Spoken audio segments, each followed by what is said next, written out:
Hey everybody, welcome back to Franchise Player, and today we are checking out 5 PS2 games that I think still hold up in 2025. Now, some games on the PS2 have definitely aged like milk, but with the PS2 being the best-selling console of all time and having a massive library, we're bound to have a ton of games that still hold up over 2 decades later. So without further ado, sit back, relax, and let's get right into these games. And we're going to start off strong here with a game called Downhill Domination, which came out here in North America back in July of 2003. For some reason, if you've never heard of this game before, you're really missing out. So essentially what Downhill Domination is, it's a downhill bike racing game where you're going through crazy terrains, and alongside the racing, there's actually even a little bit of combat. And I don't know why this game seems to be kind of forgotten from the PS2 era.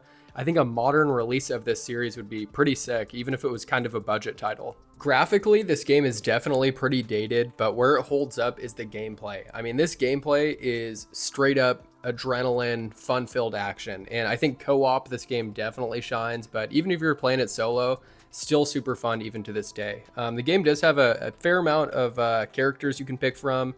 You can customize your bikes with different brands like Specialized and stuff like that if you're a bike person.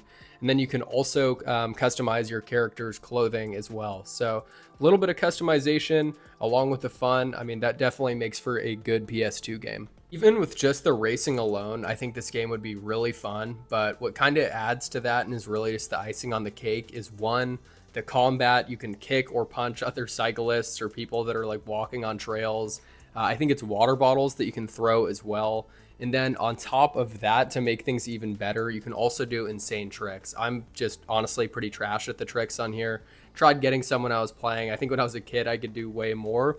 But yeah, the tricks in this are definitely fun and kind of have almost like a late 90s, early 2000s, like Tony Hawk vibe to them. I feel like a lot of games from this era, I don't want to say like copied Tony Hawk, but it definitely made, I think, the extreme sports, genre of games just way more popular. And this game it really holds up, man. Like, I'm definitely biased considering I played this when I was a kid, but I think this is a fun one. Like, if you have some friends over, hey, you got a PS2 hooked up, throw another controller in and play with one of your buddies. I think this definitely holds up. Graphically, sure, a little dated, but when this came out, I was blown away by the graphics and like the real world sponsors. Like there's eBay and Amazon sponsors in here, which at the time I thought was pretty crazy. But yeah, if you're looking for a game that you can jump in and out of pretty quick, play for 10-15 minutes and bounce, highly recommend this. Not that expensive. I want to say you can easily get this for under 20 bucks, or hey, just emulate it if you want to go that route. But yeah, Downhill Domination definitely cannot go wrong. Next up here, we have the original Dragon Ball Z Budokai, which came out here in North America on December 3rd of 2002. And this game, I know 100% I am for sure rocking the nostalgia glasses. And reason I say that is there's definitely better Dragon Ball Z games that you can play on PS2 and that probably hold up a little bit better. But I personally think the simplicity of the original Budokai really holds up. And I think that's part of the reason it's still so fun, is it's just a simple DBZ game. I'm really nostalgic for this era of Dragon Ball Z because alongside this game, earlier on my Game Boy Advance, I had Dragon Ball Z, The Legacy of Goku. So with the original Budokai that I had on my PS2 and Legacy of Goku that I had on my GBA, I was really starting to get into Dragon Ball Z at that point. So I'm definitely fond of this era. Mind you, the games may not hold up super well, but I think the original Budokai is not too bad. I mean, at the time, I thought the graphics were pretty awesome. I don't think the graphics look too bad today. Yeah, sure, they're pretty simple and there's not a whole lot to the textures or anything, but just due to the graphic style, I think visually this game does not look too bad. What's pretty cool about this game is it has a roster of 23 playable characters. I know nowadays for Dragon Ball Z games, you're like, only 23 characters? What? But no, 23 at the time was solid, and I think even 23 now is really not that bad. But what I really liked about this game, especially as a kid who was watching, the series on Toonami and stuff like that, was that, DBZ Budokai had a story that followed the anime. So ranged all the way from the Saiyan saga, and then I think this goes all the way up to the Android saga. So if you're a big fan of like old school DBZ, and in my opinion, the prime of Dragon Ball Z, I think it's definitely worth a playthrough of the story. This is another game where if you have some friends over, highly recommend plugging in another controller and having fun with couch co-op. In my opinion, I think the 6th gen as a whole was really like the last couch co-op generation, which is super sad. I mean, if you grew up in this era, couch co-op games were incredible. And, DBZ Budokai, definitely worth firing up on some couch co-op. And I think many of you know, but this game sold extremely well. It got greatest hits on PlayStation, platinum hits on Xbox, and then player's choice on GameCube. So this game, I'm pretty sure, is still fairly affordable too. So if you're wanting to go out there and pick up a copy, definitely worth it. And if you're a DBZ fan, might just be fun for the memories. Next up here, we have an absolute classic, which is Simpsons Hit and Run. And this came out all the way back in September of 2003. And funny enough, this was actually my first ever PS2 game. So I remember when I was really young, my dad and I went and picked up a PS2. I remember we went to Target. It was either Target or Kmart. I don't remember. I remember just being a kid and it was the store with the red logo. So either Target or Kmart, who knows. But I remember we were going in and my dad was like, hey, look, we're going to pick up the PlayStation 2 and I'm going to get one game and then you'll get one game too. So go ahead, pick out the game you want. Who knows what my dad got, probably some kind of sports game. And then I went over and saw Homer Simpson on the cover of a PS2 game, and I'd always watched the show on TV. So I went with this, and looking back, that was a great decision because this game is awesome. And if you've never played Simpsons Hit and Run, it's essentially a GTA clone, but in the Simpsons universe, right? So you're in Springfield, and it's an open world. You can get in cars, drive around, do missions, and when I was a kid, this game felt like practically an infinite world. I mean, coming from the PS1 and then getting this brand new PS2 console and playing a game like this, I mean, was mind-blowing for the time. This game is regarded by many to be the best Simpsons game of all time, and I don't even think it's close. I know a lot of people liked Road Rage in this era as well, but I think Hit and Run just blows it out of the water because Road Rage was essentially just a Crazy Taxi clone. There was a lot more to this game. I mean, the characters were just like their TV counterparts, had the same comedy. I think, to my knowledge, all of them had the same voice actors. I could be wrong on that, but this really was just an awesome licensed game. Aside from the missions, I always thought it was pretty fun just to kind of screw around and drive through Springfield and wreak havoc, or as much havoc as you could in Simpsons Hit and Run. Definitely was not GTA, right? But, for me as a kid, not having GTA and not being able to play it till years later, this was definitely cool, especially with being a fan of the Simpsons show, right? So, if you're looking to get this game, highly recommend it. I still think it holds up, especially if you're a fan of The Simpsons, right? Or just kind of love those early 2000s 6th gen games. Looked this up online and I was kind of surprised, at least on eBay, this game is going for like at least 40 or 50 bucks on PS2 and about the same on GameCube and Xbox. So if you're wanting to pick this up, be prepared to drop 40 or 50 bucks. Definitely a fun game, and I don't think you can go wrong with The Simpsons Hit and Run. Next up here, we're taking a look at, in the gameplay that I recorded here, specifically Madden 06, but this is really Madden as a whole on the PS2.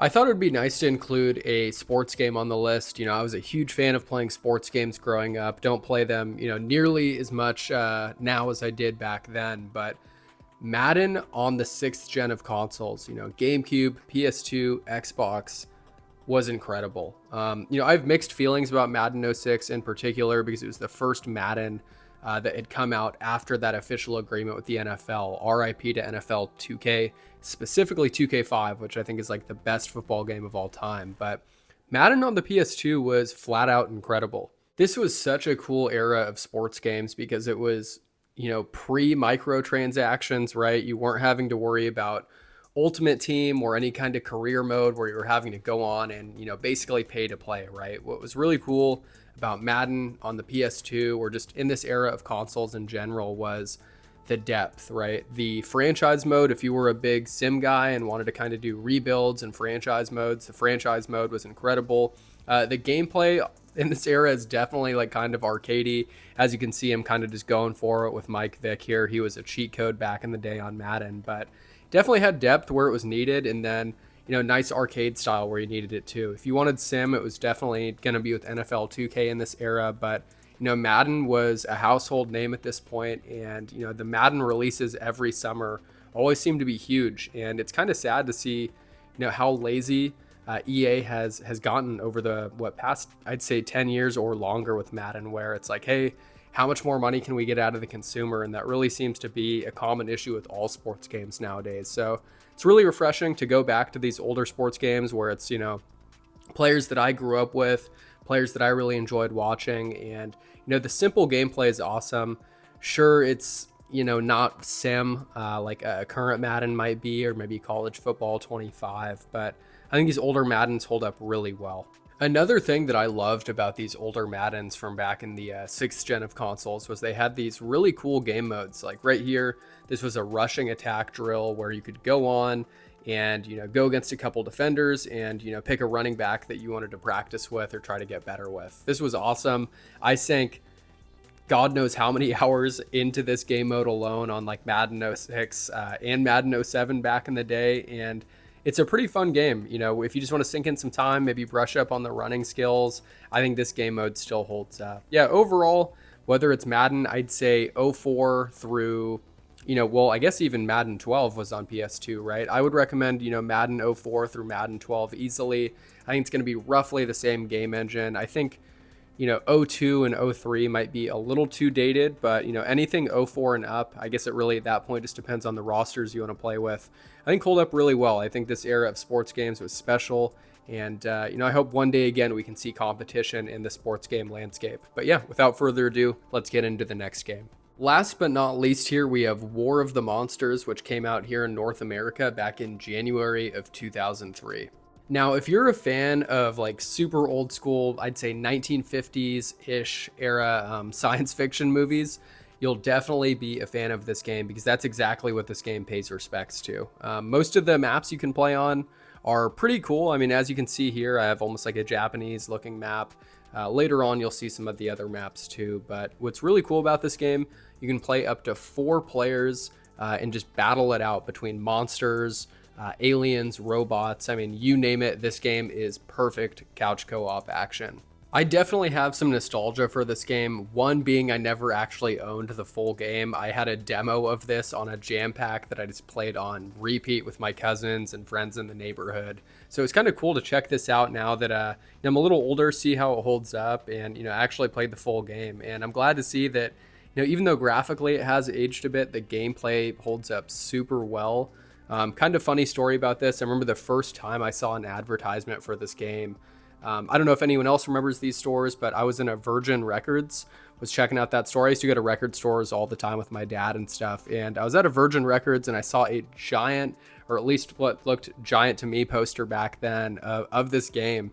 And just the cover art looked insane. It looked like a game that I had to get my hands on. And at the very least, I got that jam pack later on where I could play the demo of this. And yeah, War of the Monsters, this would be such a cool game to see come back on modern platforms. Once again, doesn't have to be some crazy AAA release. Even if this was kind of a budget title or an indie title re-release, I think it would do really well. I know there was a PSN release of this back in like 2015, I think, for PS4. I don't know if there was any major changes on that, but regardless, this game is a hell of a lot of fun. There's a couple different reasons why I think this game holds up so well. One is on most of the maps, if not all of them, you can destroy pretty much every single building.